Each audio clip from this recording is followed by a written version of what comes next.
안녕하세요. 저는 성균관대학교 미디어 커뮤니케이션 학과 석사 3기 염신이라고 합니다. 제가 제4장 커뮤니케이션에 대한 개인과 사회적 접근에 대해서 발표하겠습니다. 4장에서 이론을 통해서 개인과 사회적 변화가 의사소통 과정에 어떻게 영향을 미치는지를 밝혔습니다. 먼저 4장에서 사회적 역할 이론을 통해서 남녀 적절한 행동에 대한 가정이 어떻게 실제 직장 내 남녀에 대한 우리의 판단에 영향을 미치는지를 연구하였습니다. 또한 4장에서 감성지능과 변혁적인 리더십 간의 관계에 초점을 맞추었습니다.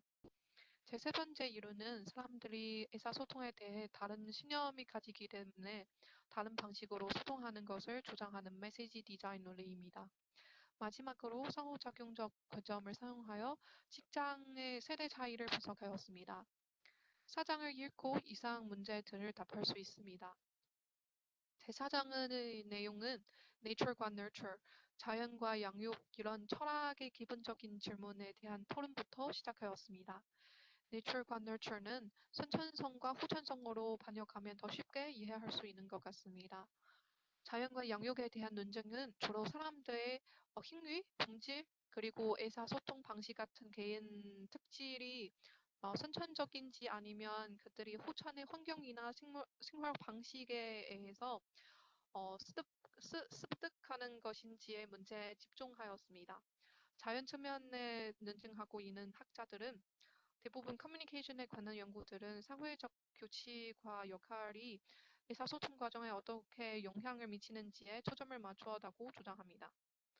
양육 측면에 대한 토론은 의사소통에 대한 사회적 접근 방식은 개인에게 어떤 영향을 미치는지에 초점을 맞춥니다. 예를 들면 해겔의 입장론은 의사소통에 대한 기대가 사회로 구성된다고 주장합니다.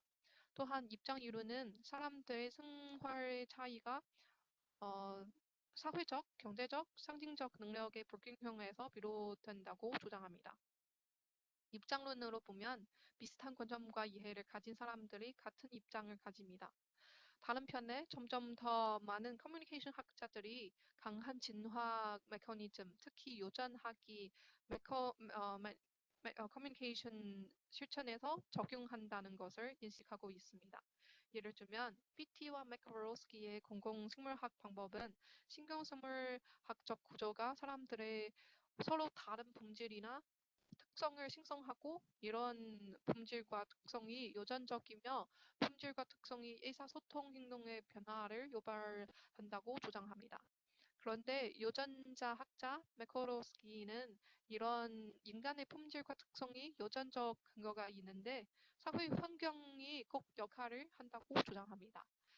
이에 따라서 제4장의 이론은 개인의 특성과 사회적 기대가 의사소통 활동을 예측하거나 설명할 때 상호작용에 중점을 둡니다.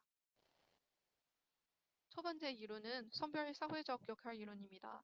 사회적 역할 이론은 성별에 대한 고정관념에 의해서 남성과 여성의 사회 역할을 교정하는 것입니다. 사회적 역할 이론에 따르면 우리가 남성과 여성이 근본적인 차이를 가진다고 인식하는 원인 중에 하나는 성별이 사람들을 분류하는데 사용할 수 있는 가장 쉬운 특징이기 때문이고 인종, 나이보다 더 쉽게 관찰할 수 있기 때문입니다. 다음에는 성과 성별의 차이점에 대해서 토론하였습니다. 여러분들이 설문지를 쓸 때 앞에 연구 통계학 문제에서 자주 남성과 여성 두 가지 선택을 보이죠. 그래서 설문조사에서 왜 참여자의 성별을 조사할까요?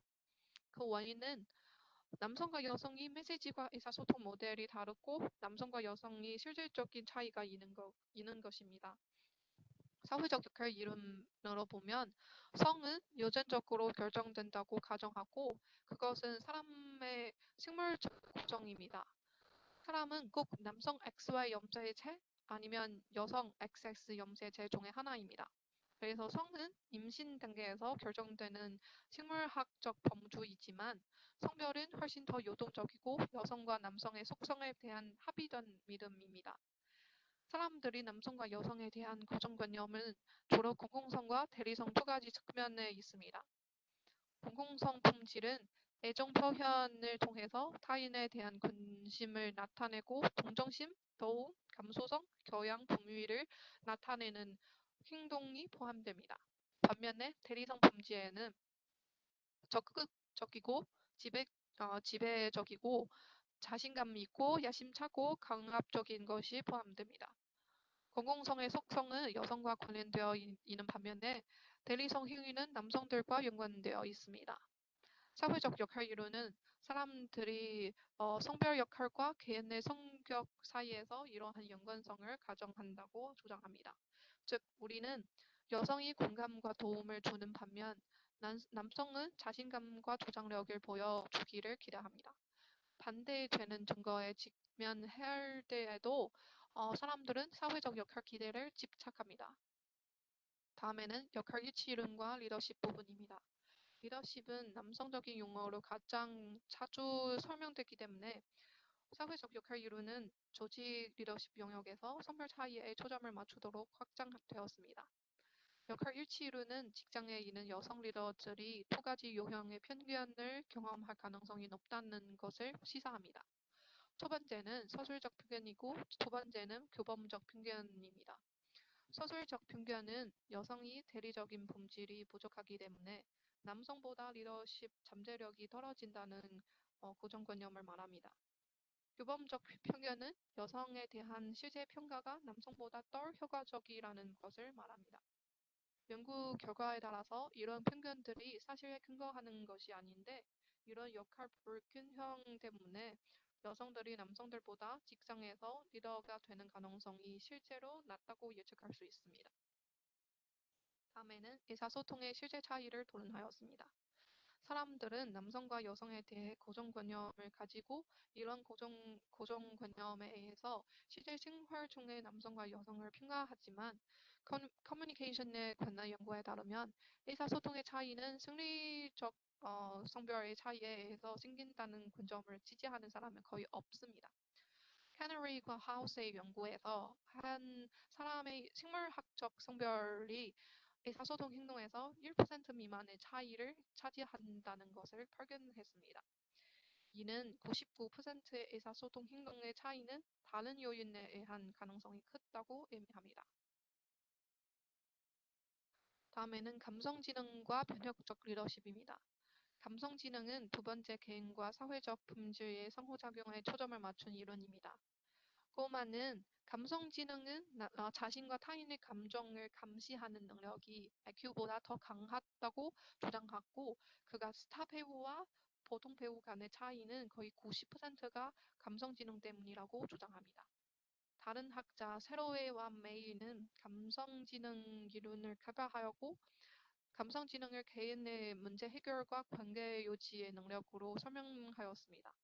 또한 그들은 감성지능이 성격 요형에 근거하지 않고 다른 요형의 지능처럼 감성지능도 나이와 경험에 따라서 변화하고 발전한다고 주장합니다. 세로웨이와 메일의 감성지능 이론에서 감성지능은 네 가지 부분으로 구성되는 것입니다. 표 1을 보면 그 감성지능은 감정 지각, 감정을 이용하여 사고를 도움, 감정에 대한 이해와 분석, 그리고 감정 조절 이런 네 가지 구성 요소를 포함합니다. 베이스라는 학자는 이런 감성지능을 리더십 스타일과 연결하여 거래적 리더십과 변혁적 리더십 이런 두 가지 리더십 스타일을 구분하였습니다. 거래적 리더십은 주로 상호 교류 과정을 통해서 부하 직원들로부터 안정하고 일관된 성과를 달성하고자 합니다. 구체적으로 말하면 리더는 직원의 요구를 충족시키고 직원은 리더 기대하는 성과를 달성하는 것입니다. 거래적 리더십은 세 가지 중요한 특징이 있습니다. 첫 번째는 거래적 리더들은 직원들과 함께 명확하고 구체적인 목표를 세웁니다. 두 번째는 거래적 리더들은 직원들의 노력에 대해 보상과 보상의 약속을 줍니다. 세 번째는 거래적 리더들은 직원의 사익에 대해 반응을 줍니다. 특히 직원의 요구를 충족하면서도 업무를 완수할 수 있을 때 더욱 직원의 요구를 존중하고 만족시킵니다. 반면에 변혁적 리더십은 뛰어난 성과를 창출하고자 합니다. 변혁적 리더십의 핵심은 부하 직원의 사상과 행동을 변혁의 촉매제로 활용하여 조직의 더 큰 이익을 촉진하는 것입니다. 베이스는 변혁적인 리더십의 네 가지 특징을 확정하였습니다. 첫 번째는 변혁적인 리더는 자기의 영향력이나 매력을 통해서 직원의 모델이 됩니다. 두 번째는 변혁적 리더는 직원에게 명확한 비전과 바람직한 미래를 제시하고 이를 통해서 직원들을 결여합니다. 세 번째는 변혁적 리더는 직원들이 자신의 가설을 도전하는 것을 결력하고 새로운 방법을 결여합니다. 그리고 의견의 불일치는 공개적이고 모든 직원은 자기의 의견을 두렵지 않게 표명할 수 있습니다.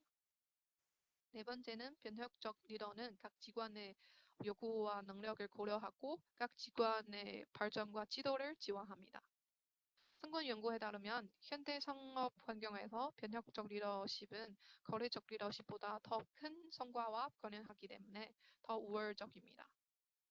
변혁적 리더십과 감성지능을 연계한 연구에 따르면 리더의 감성지능을 통해 변혁적 리더십의 사용을 예측할 수 있고 직원의 만족도도 예측할 수 있습니다.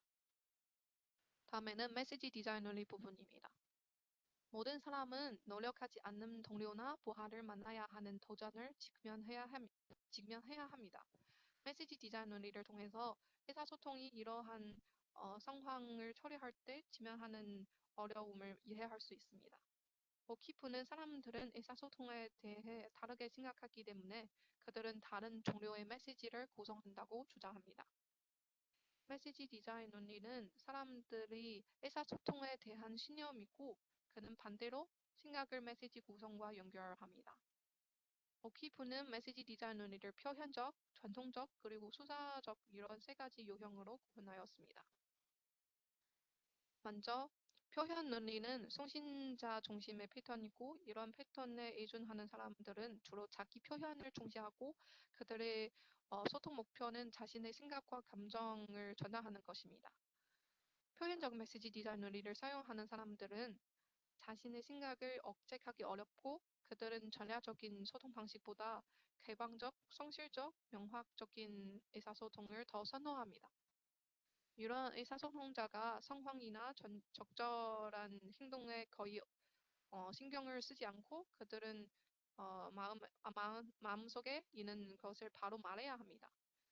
두 번째는 전통적 논리에 의존하는 사람은 의사소통의 규칙과 적당성을 중시합니다. 그들은 특정한 의사소통의 환경, 역할, 관계가 특정한 행위 규범이 있다고 생각합니다. 그들은 예의를 지키고 특정 상황에서 말과 행동의 적당성을 중시합니다. 세 번째는 수사적 메시지 디자인 논리를 사용하는 사람은 의사소통을 상황을 만들고 목표를 달성하는 도구나 수단으로 보입니다. 그런 사람들은 메시지가 소용자에게 미치는 영향을 중시합니다. 다른 메시지 디자인 논리보다 추사적 메시지 디자인 논리는 더욱 완활하고 복잡하여 주동적입니다.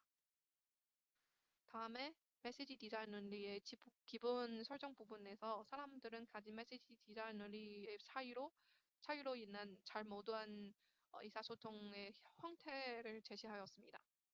오키프와 럼버트는 두 사람이 동일한 메시지 디자인 논리를 사용할 때 의사소통의 문제를 인식할 수 있는데 두 사람이 서로 다른 메시지 디자인 논리를 사용하는 경우에서 의사소통의 문제를 인식하지 못하고 대신에 상대방의 나쁜 의도, 잘못된 신념 또는 바람직하지 않는 성격 특성을 탓으로 돌린다고 주장합니다.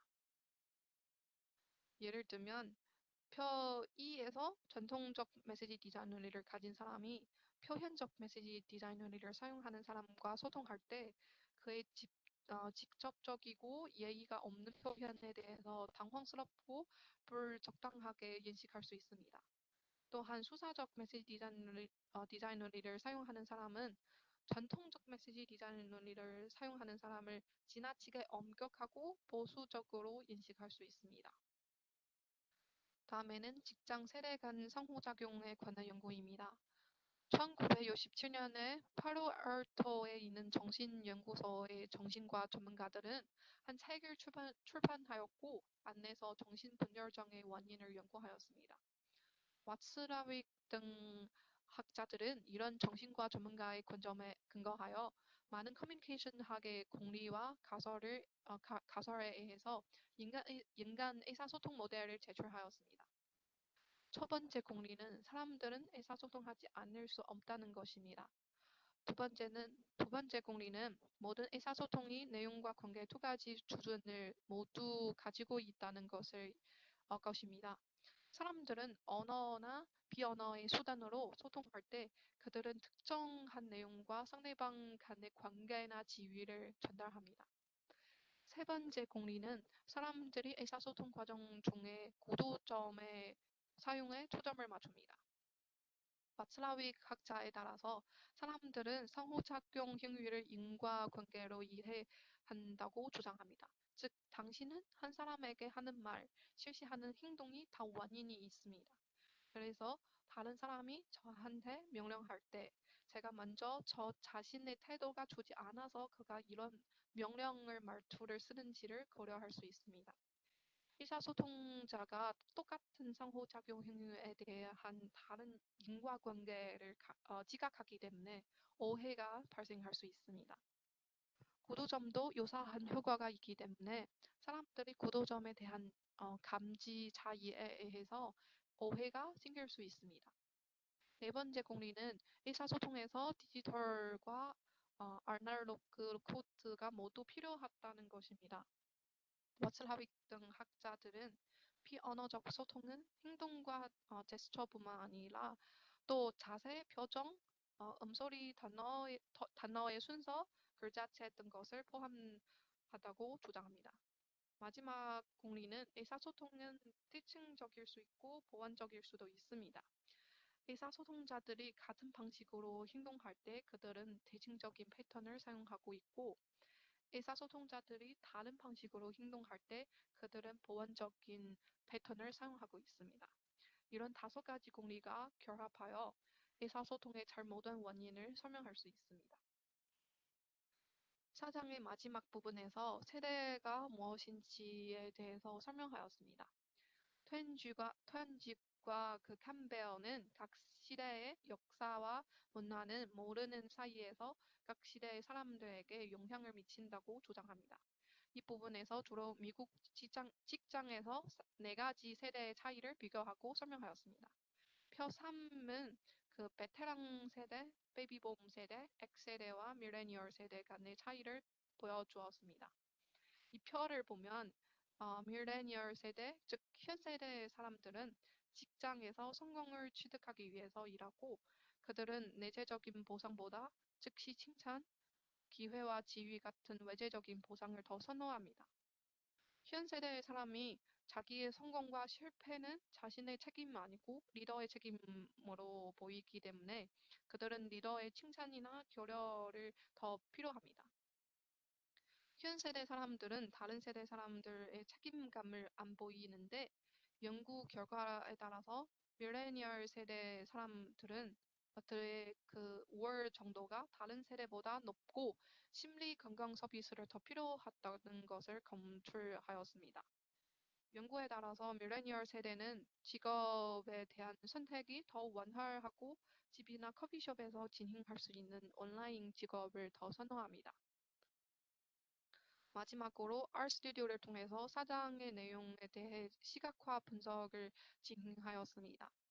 RStudio로 나온 4가지 연구 결과는 먼저 연구 문제 1을 보면 Communication, Leadership, Women이라는 글자가 가장 크고 그 외에도 Transformation, Gender, Message Designly 등 글자가 큰 것으로 보면 사장에서 제일 반복적으로 언급한 중요하다는 내용을 알 수 있습니다. 한국어 반영 문장에서도 리더십, 메시지 디자이너리, 수사적 디지털 디자인 등 글자가 가장 크고 전체적으로 보면 영어 원문의 분석 결과와 일치합니다. 연구 문제 1을 보면 social, individual communication이라는 단어가 문장과 높은 관련성을 가지고 사장의 핵심 내용을 대표할 수 있습니다. 한국어 번역 문장에서도 사회적, 커뮤니케이션 등 단어가 문장과 높은 관련성을 가지고 영어 원문의 분석 결과와 일치합니다. 연구 문제 3 보면 1번 결과에 의하면 커뮤니케이션 부분이 제일 중요하다고 나옵니다. 다음에는 different, transformation 등 것을 사장에서 강조함을 알 수 있습니다. 2번 결과에 의하면 leadership, role, women 등 내용이 중요하다고 나옵니다. 한국 번역 문장에서 1번 결과에 의하면 사회적, 변혁적, 의사소통 부분이 제일 중요하다고 나옵니다. 영어 원문의 결과와 큰 차이가 없습니다. 2번 결과에 의하면 메시지, 애슐리 등 내용이 중요하다고 나옵니다. 영어 원문의 결과와 일치하지 않습니다. 연구 문제 4를 보면 주로 1점대와 마이너스 1점대의 빈도수가 많은 것으로 보아서 긍정적 어휘와 부정적 어휘가 다 있는데 긍정적 어휘가 더 많은 것을 볼 수 있습니다. 한국어 번역 문장을 보면 주로 1점대와 2점대의 빈도수가 많은 것으로 보아서 긍정적 어휘가 더 많이 사용하고 영어 원문의 연구 결과와 일치합니다. 제 발표를 마치겠습니다. 감사합니다.